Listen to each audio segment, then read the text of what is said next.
struggles that we're facing. So we're going to spend some time talking about how we got here in Ezra tonight, and then we're going to look at chapter 1, and then we're going to do a brief overview of kind of what some themes we'll be looking at for the next few weeks, and then we'll wrap up and get out of here. So a little bit different study than usual because we got to kind of do the overview and the context setting, but we'll get there. Okay, so the series that we just wrapped up was the Book of Judges. What was the defining characteristic of the time of the Judges?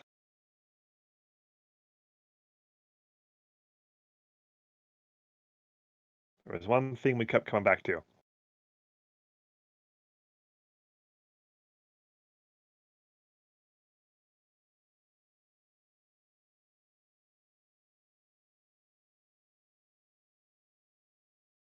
Yeah, there's no king in Israel, and everyone did what was right in their own eyes. Good. Okay. So we talked about how Judges was most likely written by a Judaic scribe, justifying the existence of the Davidic kings in Judah. Okay. Um, so we kind of came out of Judges a bit shell shocked there for the last 4 or 5 weeks at the violence and the anarchy of it all. And understandably, in the next book chronologically, the book of Samuel, Israel asks for a king. The first king they get is not so good, as they would say in Israel. It ends pretty badly. It's a king like the kings around them, which is what the people asked for. The second king that they get is a guy named David. David is a man after God's own heart. David has flaws and serious flaws. Um, he at one point gets one of his loyal soldiers killed so he can sleep with the soldier's wife. And there's a rebellion in the kingdom that comes from that. David has some flaws, but for the most part, the thing David has going for him is he humbles himself, repents, and returns to God after all of his mistakes, which is not something that a lot of kings do. So, the line of David is blessed, and God tells David, "Hey, there's always going to be a king of David on the throne, and you are going to be the line of kings that is ultimately going to fulfill my promises to Israel." Okay, so we go. That's nice. Solomon comes along, David's son. Things look really good for a while. Solomon is building the temple. He's making Israel really prosperous, but there's some warning signs. And immediately after Solomon dies, things kind of come unraveled. The kingdom splits into Judah and the northern kingdoms. So there's a split.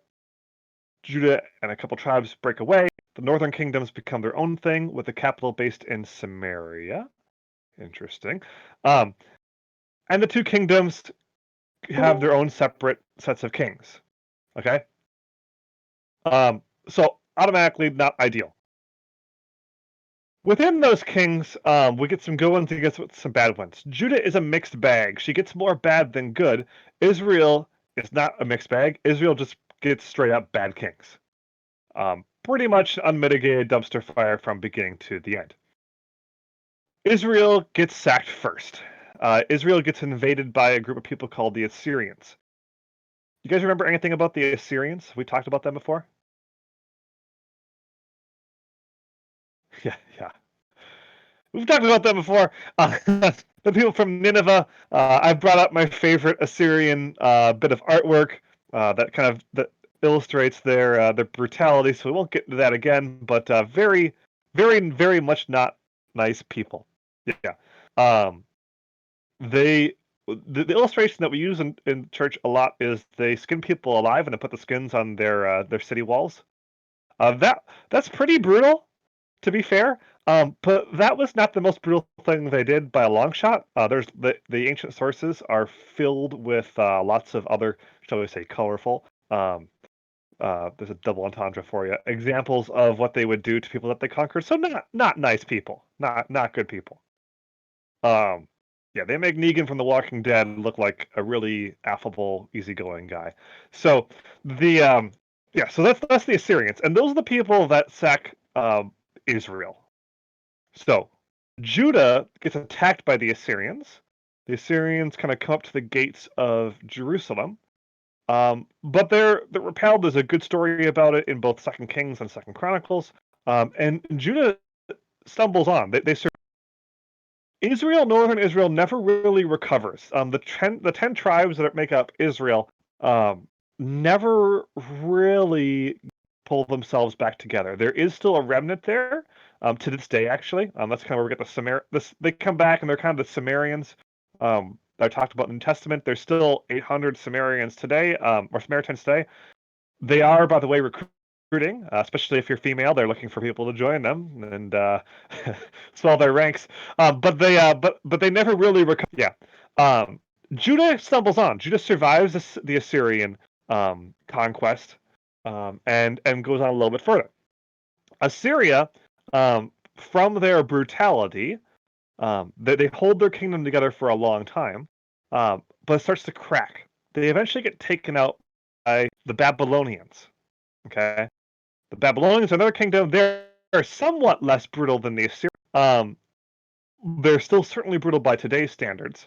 But they kind of got into the idea of what if instead of like skinning people who didn't pay their taxes, we and just making everybody like an absolute servant to us to uprooting everyone. What if we kind of use the carrot and the stick? So we'll still use the Assyrian brutality, but we'll also say, hey, you pay your taxes, you levy the local troops, you help us out in war, and like you can be mostly okay.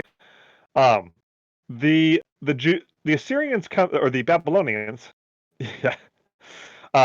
The Babylonians come in and they see the uh, the riches in Judah. Judah has a bit of a resurgence after the Assyrian attack, and the Judean kings. So there's stories about this in both Kings and Chronicles. Invite the Babylonian envoys, and the envoys look around and they go, huh, "These guys have money. It'd be nice if that belonged to us."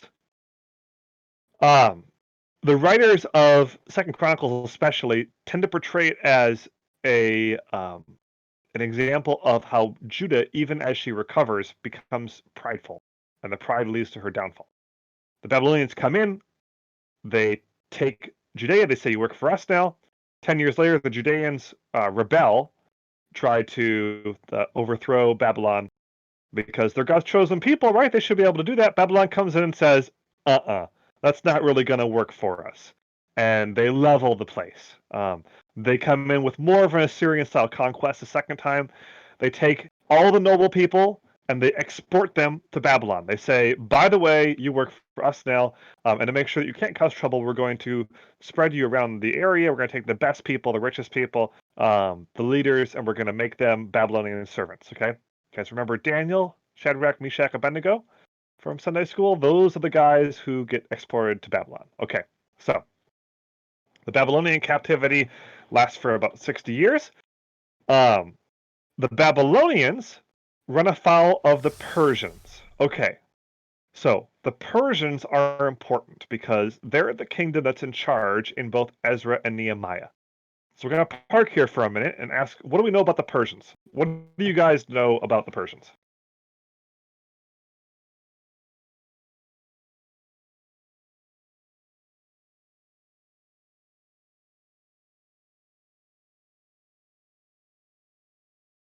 Wise says Esther. Yes, okay. So just in the chronology of this, Esther takes place after Ezra and Nehemiah. But yes, that is the nation that's in charge during the book of Esther. Esther actually takes place. If you guys remember the movie 300, um, that's based loosely on an actual historical battle. That Esther takes place about 7 years after that battle. So that is the Persians, though. Modern day Iran, yep, that's kind of the heartland of Persia. What else do we know about the Persians?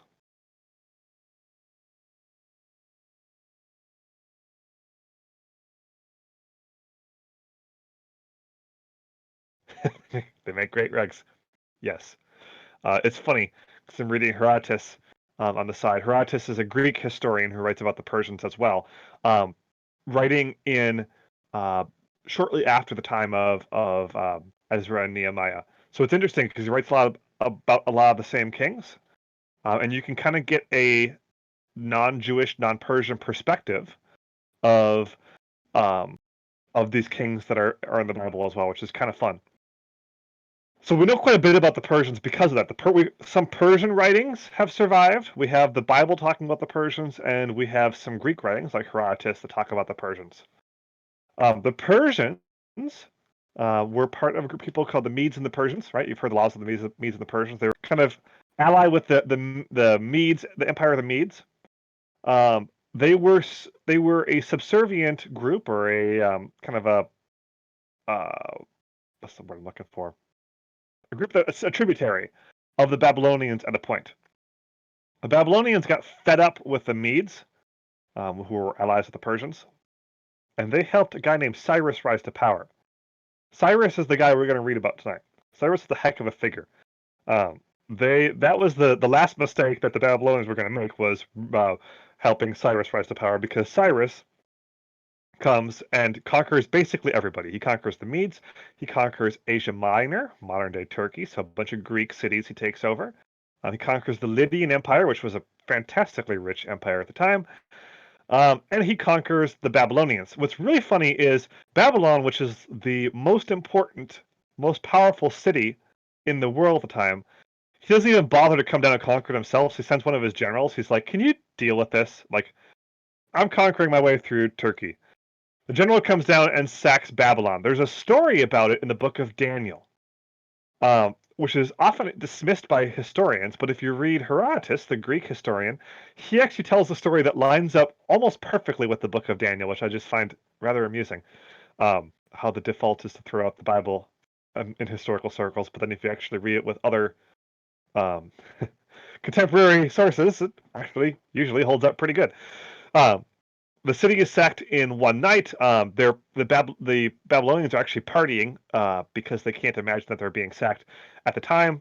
The Persians set up camp. The Persians are going to rule for a while. Okay, so the Persians look around and they inherit this Babylonian empire. The Babylonians took over the Assyrians, and they didn't change things much. So there's a lot of people who are scattered all over the empire. The Jews are one of those people groups. The Persians look at this and they say, okay, we don't have the we don't have a lot of the money and the military at this point that the Babylonians had to keep this under control. How can we take this structure and make it better? And one of the things that they do is they return people to their homeland that the Assyrians and the Babylonians had subverted, and they give them money to rebuild their cities and their temples. The Assyrians, especially the Babylonians to a lesser extent, were pretty disrespectful of other people's gods for the most part. The Persians look at this and they go, what if, instead of being jerks, we were really nice to the people that we ruled and honored their gods and kind of made them loyal to us because they thought we're the good guys? So um, that's a big part of Persian strategy. It's important to talk about who's in charge, because as the story of Ezra and Nehemiah progresses, we're going to go through several Persian kings.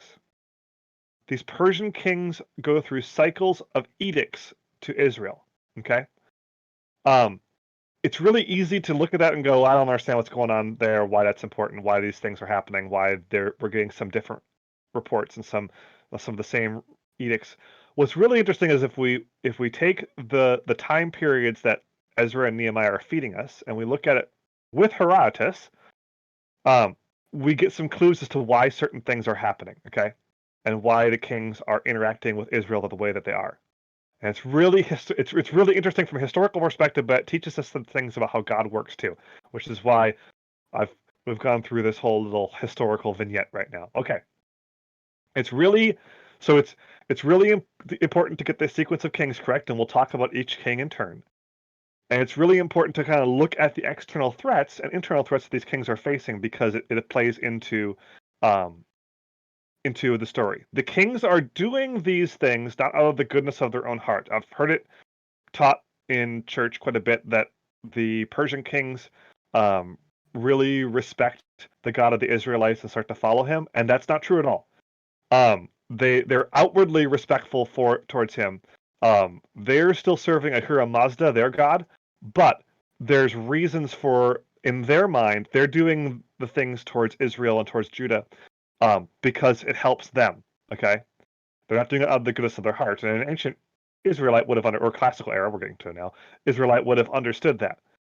The reason why I say that is because that tells us something about how God works. So we'll get back to that. But just know for now that we'll be talking a lot about kind of some Persian politics as the story goes through and why that matters. Okay. We'll get to know that better as we go on. So that is the setting we walk into. Persia has just inherited the Babylonian Empire. They're looking around at all of these people groups that are kind of refugees and scattered throughout. The people of Israel have been living in Babylon quite comfortably, mind you, the historical records show, for the last 60 years. They've finally found a way to adapt to the new reality in Babylon, have become rulers. But now there's this new group that have come in, that's new, these new bosses that are going to run the show. Okay? And we're going to see in the first part of Ezra how these new bosses interact with the people of Israel. One more note about Persian structure. The Persians would divide their empire into satrapies, okay? And it's becomes important later, but it's kind of like provinces, maybe a state is what we would say. And they would put a guy in charge of the satrapy, and that guy would report to the king, okay? He kind of is allowed to run his satrapy with individual provinces in it how he wants, so provided he A, pays his taxes, B, keeps the roads running, so it protects the infrastructure, and C, levies an army. That's important because when Alexander the Great comes through to go take over the Persians, he's running into army after army, and we're like, what the heck is going on? How do they keep raising these armies? And what he's doing is each state, if you will, that he conquers his way through has their own army. That becomes important for our purposes in this study because there's internal satrapy politics that happen, especially in Nehemiah. So that's kind of how the Persian structure works in a nutshell. It's more complicated than that, but that's good enough for our purposes. Okay, so that's what we're dealing with here. That's the Persians. That's the setting. Who wrote Ezra and Nehemiah? For the longest time, the general consensus in Jewish tradition was Ezra wrote it. There's some problems with the chronology if you go with that, maybe.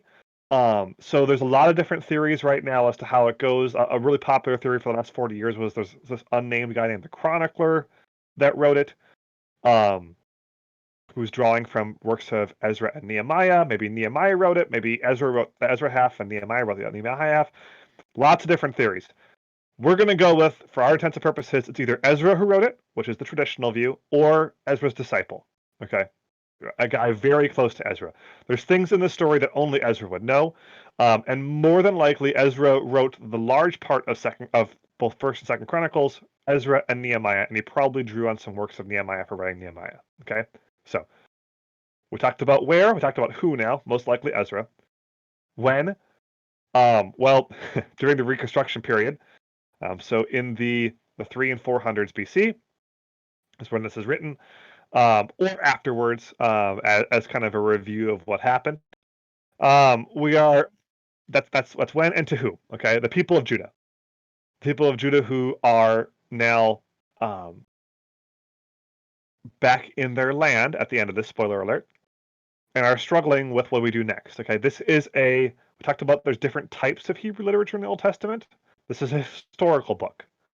This is the book that is meant to help the people understand their history. And okay, so that's when, where, who, what, the context. Any questions on any of that before we actually get into the text?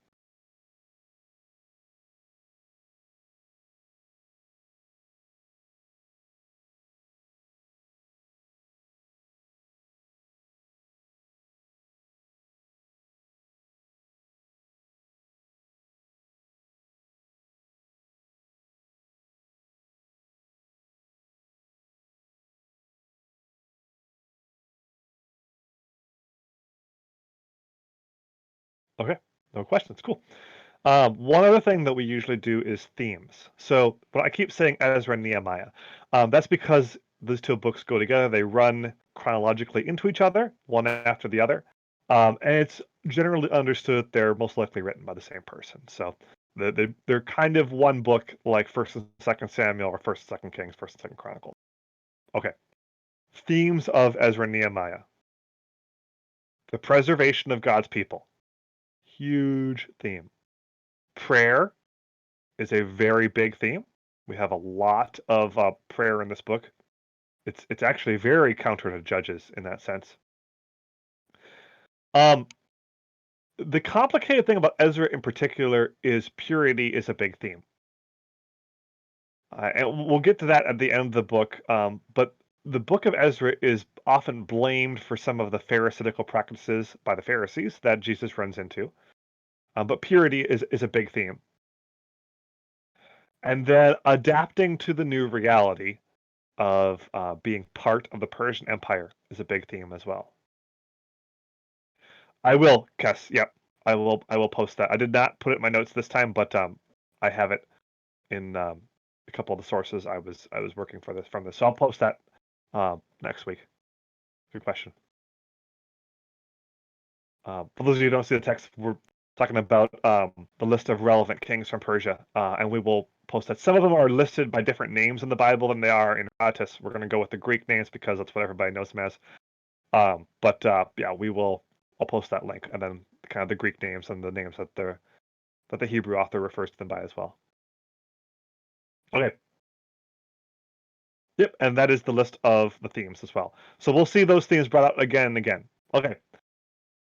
That's enough intro. How about we get into the word itself? So we are going to be in Ezra chapter 1 tonight. It's going to be a short chapter.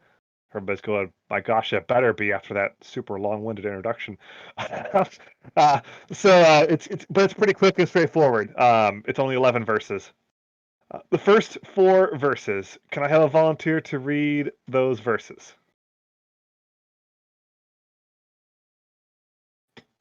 Fishsticks is working on pulling them up for us.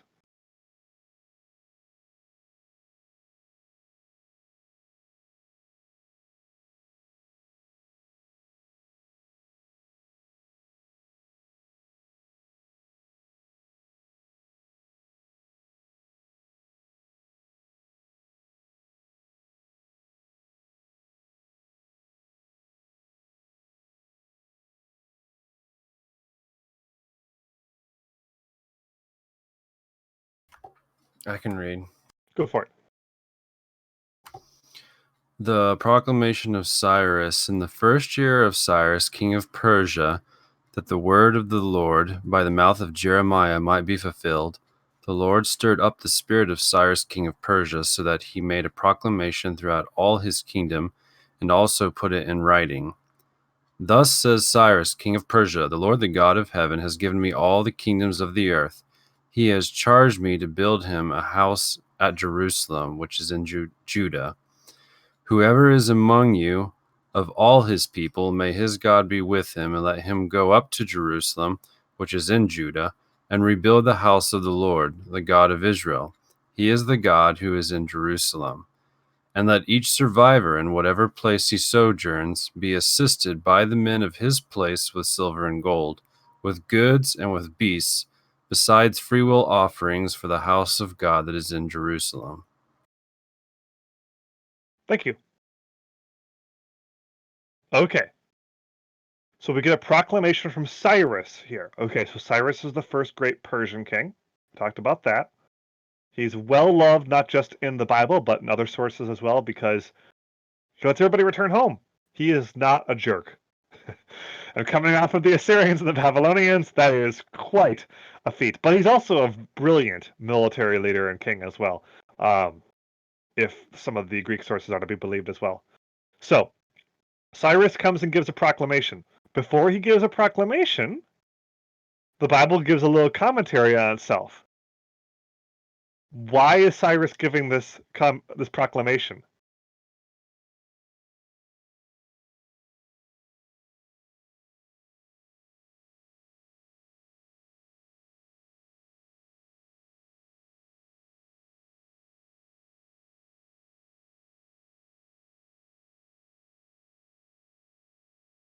Yes. So That is the correct. You guys are giving correct answers. Those are the correct answers for why Cyrus thinks he's giving the proclamation, especially based upon what I said.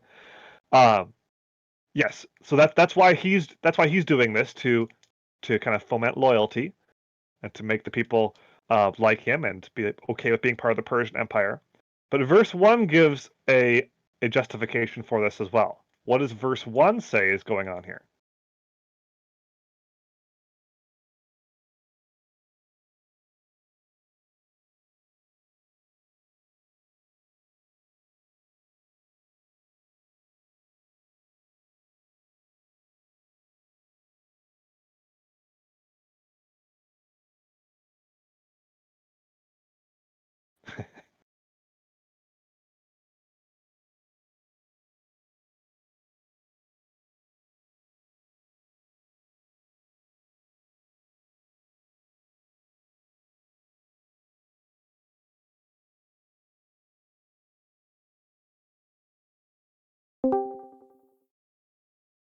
Yeah, verse 1 says the Lord moved his heart. Okay, so this is interesting because it says that the word of the Lord by the mouth of Jeremiah might be fulfilled. Okay, Jeremiah is dead. Jeremiah's a prophet. Jeremiah had prophecies regarding how God was going to work. So what we're talking about here is fulfilled prophecy. This is part of God's plan all along. Okay, that's important for a people group that are sitting there wondering, what happened? I thought God was in control. I thought all these promises were supposed to be fulfilled, and are struggling with all these unmet expectations. For them to understand that this is part of God's plan. Okay, so God moved Cyrus's heart. That doesn't mean Cyrus was saved. That doesn't mean Cyrus is doing this like to benefit God's people. God can use Cyrus's selfishness to get this done. We talked about how this is part of the Persian geopolitical strategy, right? Is helping people go back to their homeland so that they can then rebuild their homeland, and then we can charge them taxes and they can help protect Persia. But God is using that for his purpose. So what's really interesting is here Cyrus comes out and says in verse 2 something about what God tells him to do, right? So Cyrus is kind of using God, which is kind of the Persian MO. They would we see this. In fact, the Cyrus gives, we have records of Cyrus giving a very similar proclamation to the people of Babylon. He tells the people of Babylon, hey, your God gave this city to me because the Babylonians were upsetting your God. I am way more devout than the Babylonians. Here's some money to help rebuild your temple and make Babylon the home of your God again. Okay? That sounds really familiar to what he's telling the Jewish people here, right? In fact, what does he say in verse 2? The Lord, and you guys pulled it out. The Lord God of heaven has given me all the kingdoms of the earth. Okay? Technically true, not necessarily true in the way that he means it's true. It's not because Cyrus kind of means it as like, because I'm such a great guy, Cyrus the Great. It's in my name. I'm the great.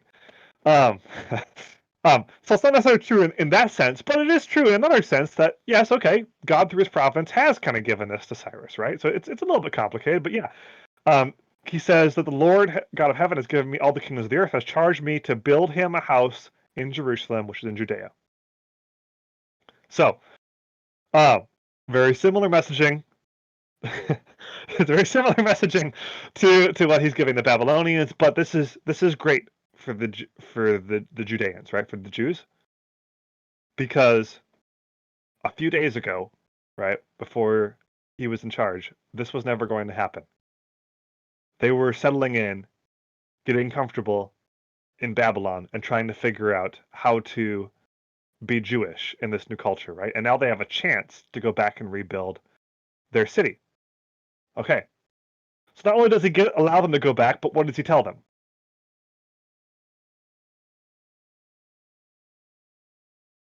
What's he is he gonna help? Is he gonna like, okay, well you can go back, but you gotta fund it yourself?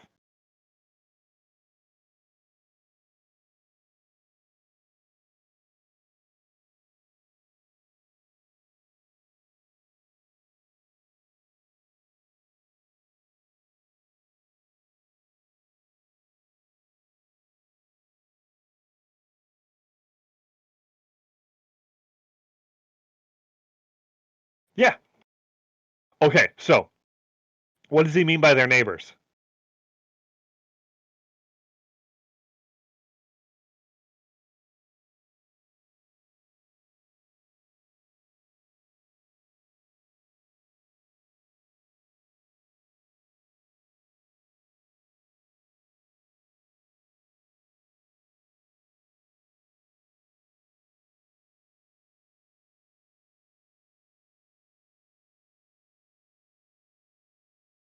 So not quite his place. His capital is in Susa, which is in Iran. Babylon is in modern day Iraq. So this is the Babylonian kind of group of Jews he's talking to, and the people surrounding Babylon, because the Jews were put in several places around Babylon. Yeah, Kess is asking the right question. Yeah. Does he mean other ethnic groups or their kinsmen? Okay, so this is a big debate. Um, does he mean like the Babylonians or the other exile groups, or does he mean the Jews who aren't going to return to Judea? Because this is an optional thing, okay? And we see now everybody returns to Judea. A lot of people stay in Babylon. That comes up later. A lot of people go to Susa and help the Persians because the Jews have made themselves, some of the Jews have made themselves relatively prosperous in Babylon, and have kind of worked their way into higher levels of government.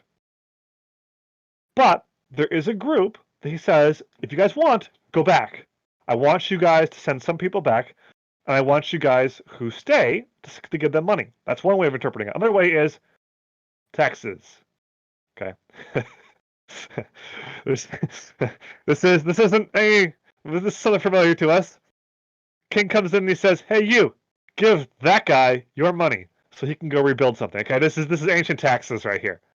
Okay, so the Israelites are going to get some tax money, both from people who choose not to go back to Judah and Jerusalem, and from some surrounding groups. So this is a government-funded venture. Okay, he's giving them stimulus checks. Exactly. The Babylonians would be a lot more upset if they also weren't getting stimulus checks. The Persians, not stupid, and would probably do pretty well in today's day and age for politics. Okay. Okay, so that's the first four verses. So we have this decree. Cyrus comes out and he says, God has given everything to me and has told me to send you back to Jerusalem to rebuild the temple. Okay. Any questions on that or anything that you guys see that you want to talk about before we move on to the next few verses, verses 5 through 11?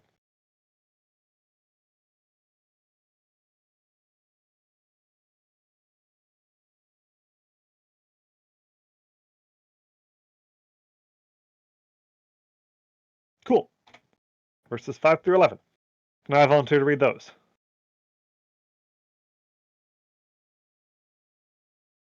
I'll do it, but do you want me to do it in the translation I'm reading in or the ESV? What translation are you reading in? Currently NIV. Go for it. Sure. Either way. Then the family heads of Judah and Benjamin, and the priests and Levites, everyone whose heart God had moved, prepared to go up and build the house of the Lord in Jerusalem. All their neighbors assisted them with articles of silver and gold, with goods and livestock, and with valuable gifts, in addition to all the free will offerings. Moreover, King Cyrus brought out the articles belonging to the temple of the Lord, which Nebuchadnezzar had carried away from Jerusalem and had placed in the temple of his God. Cyrus, king of Persia, had them brought by Mithridates, the treasurer, who counted them out to Sheshbazzar, the prince of Judah. This was the inventory: gold dishes 30, silver dishes 1,000, silver pans 29, gold bowls 30, matching silver bowls 410, and other articles 1,000. In all, there were 5,400 articles of gold and of silver. Sheshbazzar brought all these along with the exiles when they came up from Babylon to Jerusalem. Thank you. Okay. So we've talked about hyperlinks before. Is there any language in here that may be hyperlinking to another story in Jewish history?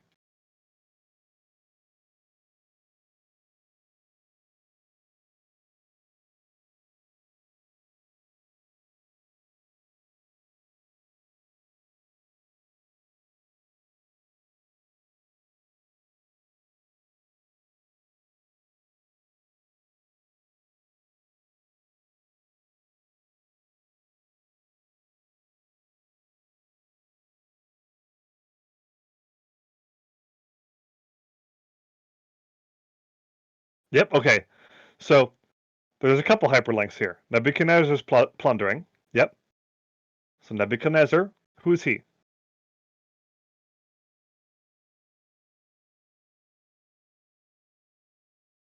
Somebody with too many syllables in his name. No, King of Babylon. Exactly. Yep. Okay. So he's the guy who sacked Jerusalem and carried away all of the temple treasure. He put the holy articles from Solomon's temple into the temple of his god. What's that about? Why would he do that?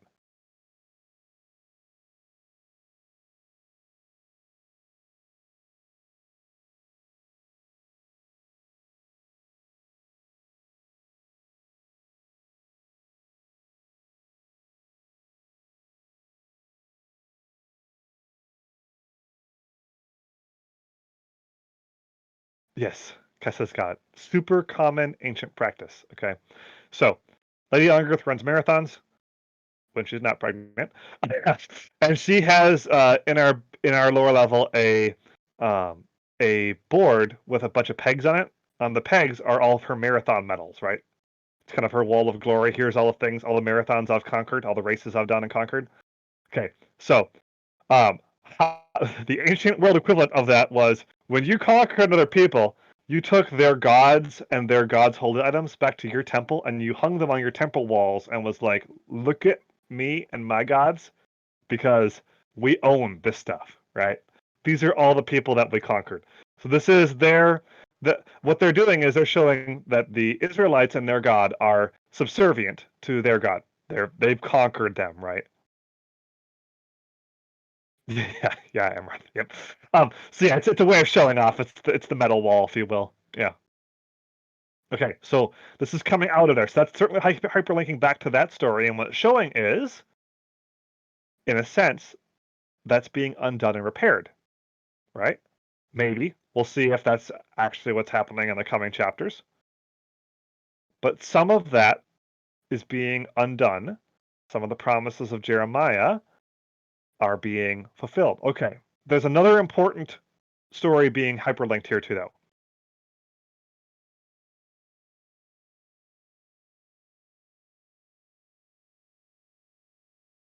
What other story does this remind us of?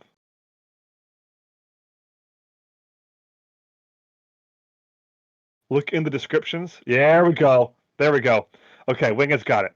Okay, so what's interesting is if you're reading this in original Hebrew, you get kind of a cadence break. The Hebrew language kind of changes in a sense back to an older style in verse 6. Okay, what does verse 6 remind us of? Winged has it. A bit like Exodus, right? The plundering of Egypt when everybody gives them a bunch of gold and stuff. And the Israelites get rich off of the people around them. They're making rich as they go because people are like, here, like, we don't want you here anymore. Like, take this. That's not what's happening here. It's not that the people of Babylon don't want the Israelites there anymore. This deal's worked out actually okay for both of them sometimes. But this language is included here. This description has been included here from the best of my knowledge. I'm not a Hebrew scholar, but from what I've read, this is specifically designed to remind us of the Exodus story. And what happened there? The people were in bondage for a very long time. It looked like they were never going to be able to get out of the situation. It looked like all these promises that God had made Abraham were totally out the window. And yet, the Israelites survived, and God was faithful to them and brought them out of bondage and delivered them. So we're supposed to be getting Exodus vibes from this, okay? And that's what the people there would have been thinking of as well. So that's kind of the reminder there.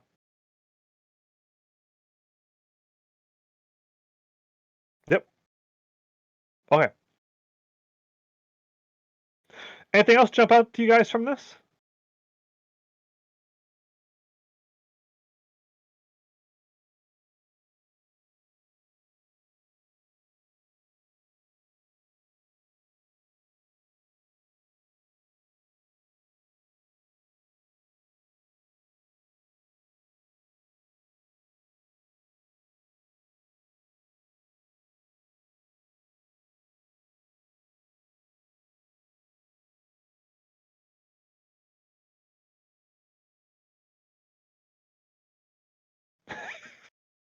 Well, that is true too, and that is interesting because, yeah, we do have those specific implements called out here, and those were mentioned in Daniel as well. So, Kessa, do you want to explain what kind of what you're referencing there? Unless you can't talk. I can. Baby's out of the bath now and off to something else. I haven't heard any crashes. I believe it was Daniel. Yep. I'm not sure. Okay, was it Daniel? It was the last king of Babylon. He had a party and he had them bringing out specifically. I don't know if it was only Jehovah's vessels of gold and silver, or if it was, from all of the different gods. But they were drinking from them and having a party, and that was when the hand appeared and wrote on the wall, and no one could understand it. But the old queen remembered, and so she called Daniel. He interpreted it. They didn't believe him, and it came true. Exactly. Yep. So when I talk about Herodotus and Daniel agreeing, that's actually the story I'm referencing.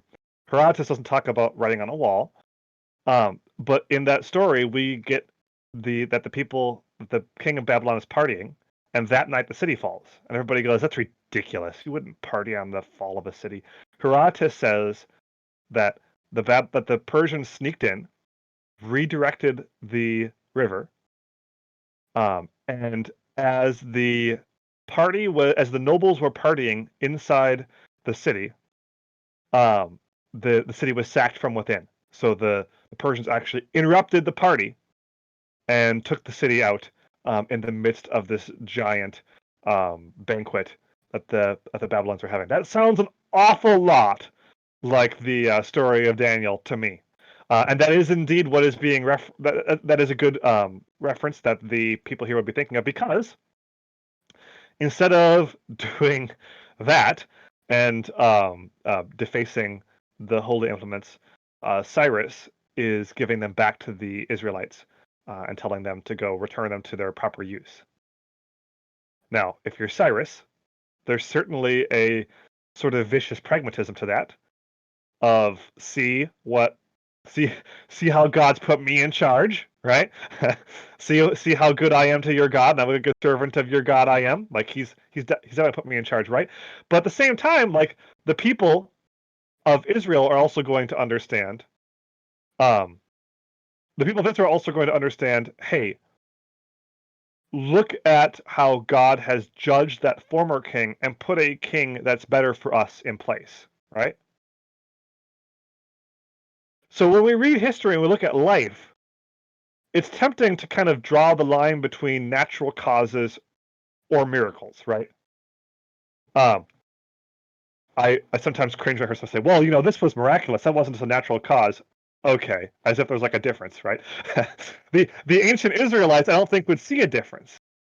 Because in this sense, yes, like Cyrus is doing what's smart for him. He's being a nice guy because it's helpful to him, right?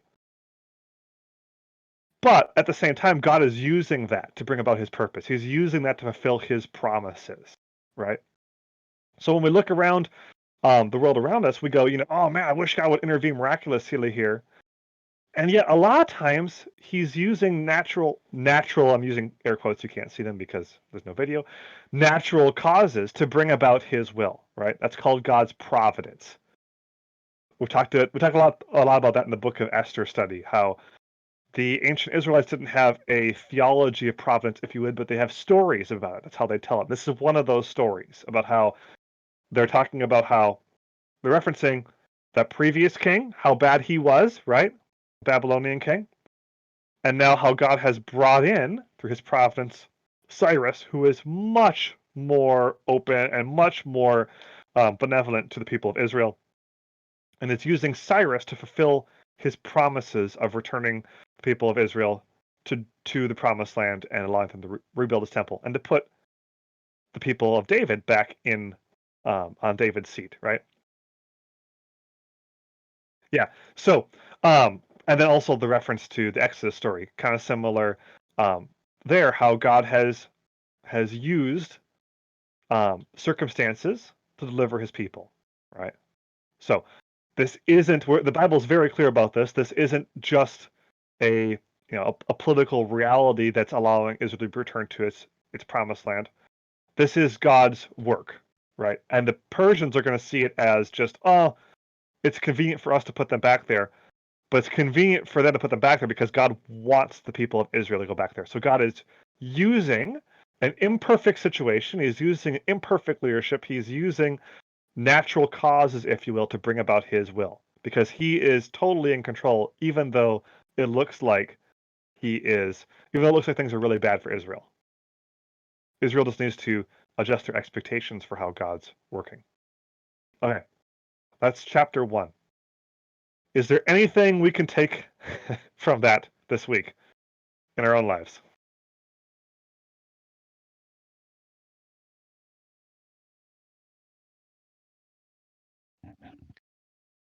Well, if the Lord moves you to recognize the things you have, don't let it go to your head.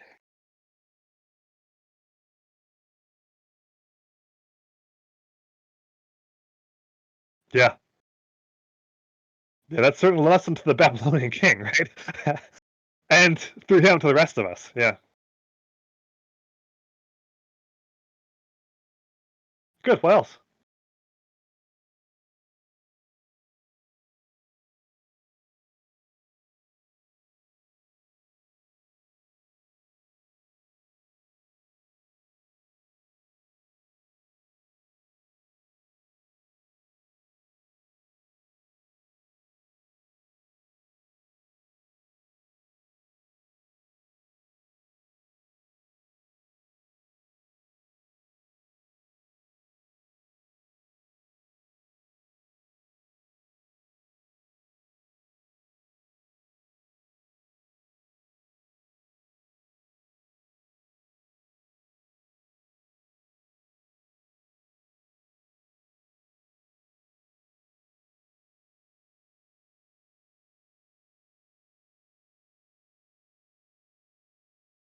Yep, God's timing is perfect. Absolutely.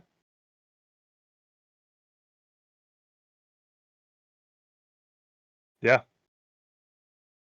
Same thing with the diaspora or the Babylonian exile as well. Yeah. There's a fair amount of suffering. You can read about that in Daniel. A lot of persecution for their faith.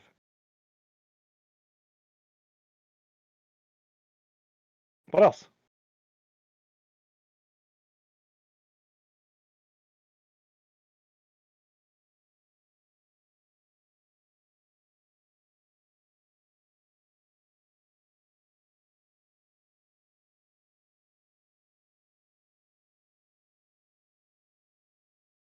I would say one thing is sometimes things get worse in order to get better.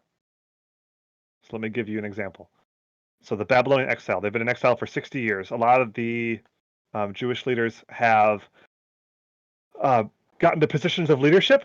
So you can read more about this in Daniel. Daniel ties into this book a lot.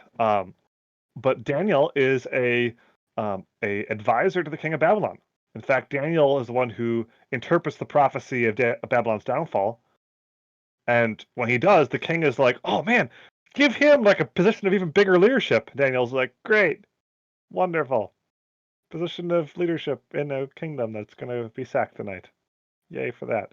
Um, so now if you're a Jewish merchant or a Jewish advisor, and the Persians, you kind of started to make a place for yourself in this Babylonian kingdom. You've kind of adjusted to the new normal. And now the Persians come in and invade. And you're going to yourself, what the heck?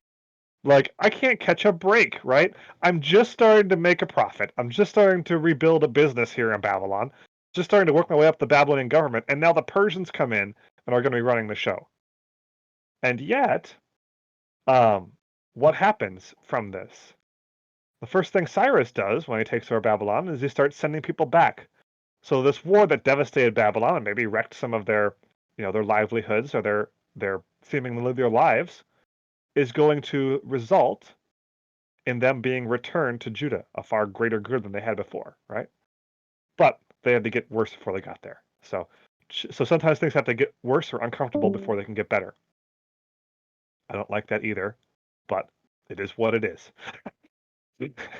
Okay. the last thing I would say is kind of what I said before is God works through imperfect situations and the selfishness of leaders and through other people to bring about his purposes. Again, Cyrus is not doing this out of the goodness of his heart. Cyrus needs a stable Judea, region of Palestine, they call it later, which encompasses kind of Judea, Samaria, parts of Syria. But he needs that area to be stable because it's on a really important trade route. It connects Persia with the Mediterranean. It connects Persia with Egypt. And the Persians are going to have a lot of conflict with Egypt. So that area needs to be stable. In order for that area to be stable, that area needs to be loyal. In order for that area to be loyal, unless you're going to station a ton of troops there like the Assyrians and the Babylonians tried, Cyrus needs the people to like him, so he's going to send the Jews back to rebuild so they can be loyal and kind of make a well-functioning government there. He's not doing it out of the goodness of his heart. He's playing political games. But God is using those games to bring about his purpose. So just because we look around the world and we see people who may be selfish and maybe people we don't respect in positions of leadership, that doesn't mean that God can't use them to bring about his purpose. Okay?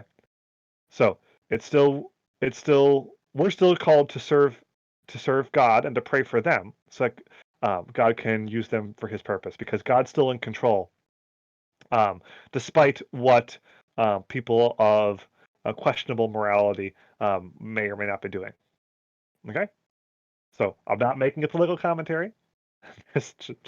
Just saying that specifically in this text here, Cyrus is an incredibly brilliant politician, but also very selfish. And God is using that for his purpose here. All right. Anything else before we close out in prayer?